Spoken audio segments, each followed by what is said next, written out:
বুয়েট ছাত্র আবরার ফাহাদ হত্যা মামলায় ২০ জনের ফাঁসি ও ৫ জনের যাবজ্জীবন কারাদণ্ড দিয়েছেন আদালত।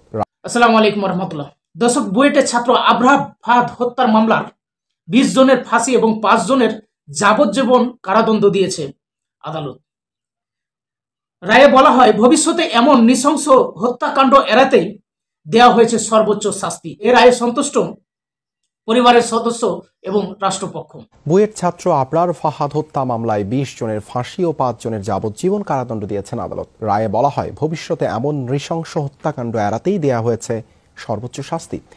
সাজায় সন্তুষ্ট আবরারের পরিবার ও রাষ্ট্রপক্ষ। তবে সংক্ষুব্ধ হয়ে উচ্চ আদালতে যাওয়ার ঘোষণা দিয়েছেন আসামি পক্ষের আইনজীবীরা। বুয়েট ছাত্র আবরার হত্যা মামলায় কারাগারে থাকা ২২ আসামিকে সকালে নেওয়া হয় আদালতের হাজতে। বেলা ১:৩০টার দিকে তাদের একে একে তোলা হয় দ্রুত বিচার ট্রাইব্যুনালের এজলাসে। ১২টার একটু পর এজলাসে আসেন ট্রাইব্যুনালের বিচারক আবু জাফর মোহাম্মদ কামরুজ্জামান। বিচারকের শারীরিক দুর্বলতার কারণে রায় পড়া শুরু করেন তার ব্যক্তিগত সহকারী। রায়ের শুরুতে বলা হয়, শিবির সন্দেহে মিথ্যা বানোয়াট গুজব ছড়িয়ে আবরারকে টার্গেট করে বুয়েট ছাত্রলীগ নেতাকর্মীরা। পরদিন সকাল থেকে সন্ধ্যা পর্যন্ত চলে পরিকল্পনা। রাত থেকে ভোর পর্যন্ত নৃশংস নির্যাতন করে আবরারের মৃত্যু নিশ্চিত করে আসামিরা।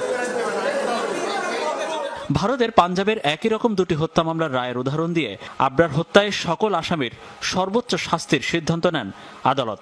বিচারক বলেন, এই ঘটনা সারা দেশের মানুষকে ব্যথিত করেছে। ২৫ জনের মধ্যে ২০ জনকে মৃত্যুদণ্ডে দণ্ডিত করা হয়েছে এবং বাকি ৫ জনকে যাবজ্জীবন দণ্ডে দণ্ডিত করা হয়েছে। এবং এই ধরনের ঘটনা যেন কোনো হলে, বিশ্ববিদ্যালয়, মাদ্রাসায় এই অপরাধ যাতে ভবিষ্যতে আর যেন না হয়, মাননীয় আদালত সেই শাস্তি এবং রায় আজকে ঘোষণা করেছেন। রায়ে সন্তুষ্টি জানান আদালতে উপস্থিত থাকা হত্যা মামলার বাদী ও আবরারের বাবা।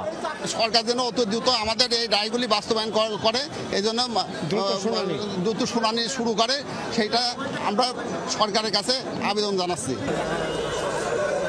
ফাঁসি ও যাবজ্জীবনের রায় শুনে এজলাসের ভেতরে মুষড়ে পড়েন আসামিরা।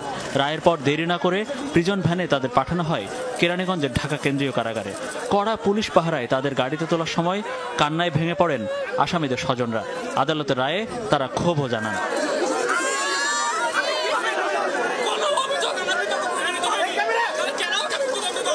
আসামি প্যানেল থেকে যে উপস্থাপন করা হয়েছিল সেগুলো একটাও বিজ্ঞ আদালত আমাদের জাজমেন্টে আনেন নাই। এই মামলা অনেক সাক্ষীর, কোনো 164 নাই, 164 নাম নাই, তদুপরেও এই মামলা আসামিকে সাজা দিয়েছেন।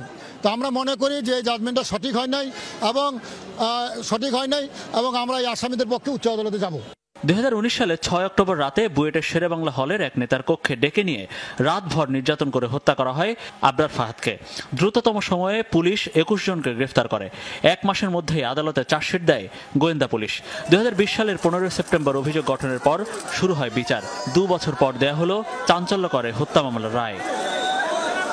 দেশের সব বিশ্ববিদ্যালয় বা শিক্ষা প্রতিষ্ঠানে সব মারামারি, কাটাকাটি অথবা রাজনৈতিক হামলা বা নির্যাতনের ঘটনার অধিকাংশ ঘটনায় থেকে যায় আড়ালে, হয় না তদন্ত বা বিচারক। এদিক দিয়ে বুয়েটের আবরার ফাহাদ হত্যা মামলার এই রায় বাংলাদেশে এক বিরাট দৃষ্টান্ত হয়ে থাকবে বলে মনে করছেন বিচার সংশ্লিষ্টরা।